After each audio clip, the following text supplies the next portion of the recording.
It's time for a quick meal. This is my second in a soup series. We're going to be making miso soup.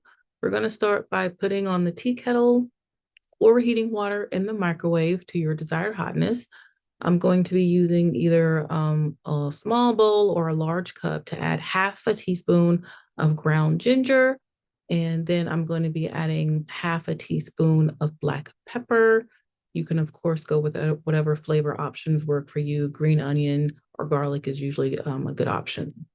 From there, I'm going to be adding half to 1 teaspoon of wakame. In a pinch, you could also use maybe some nori, but you want to be careful because the wakame will expand, so don't use too much of it. After that, I'm going to be adding in 1 teaspoon of either soy sauce, tamari, or coconut aminos. Just depends on how much soy you want to be in this dish. And then I am going to be adding in the water. I want to go ahead and get this flavors kind of marinating before adding the miso to it because we want to make sure that fermentation stays alive. To bulk this up, I am going to be adding about 1/8 of a cup of fava bean tofu. You could use regular tofu. It's also very common to use mushrooms in a miso soup, but you could add whatever kind of protein you want, even something like chicken or tuna if that works for you. This is not traditional, but this is how I make it a substantial meal for one person.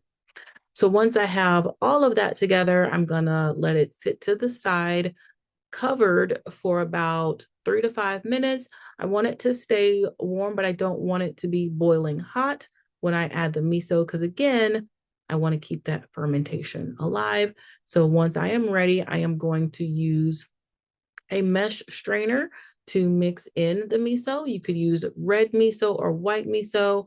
I think white miso is really easy to find. I usually have to order my red online. And anyway, I'm just going to be using that to help keep it from clumping because it will clump, and that just helps to make sure you get that miso broth spread out throughout the dish evenly. And then once I have all of my miso incorporated, I am going to let it sit for maybe 1 or 2 more minutes. At this point, the fermentation will not be killed off, but it'll be nice and warm and ready to eat. Enjoy.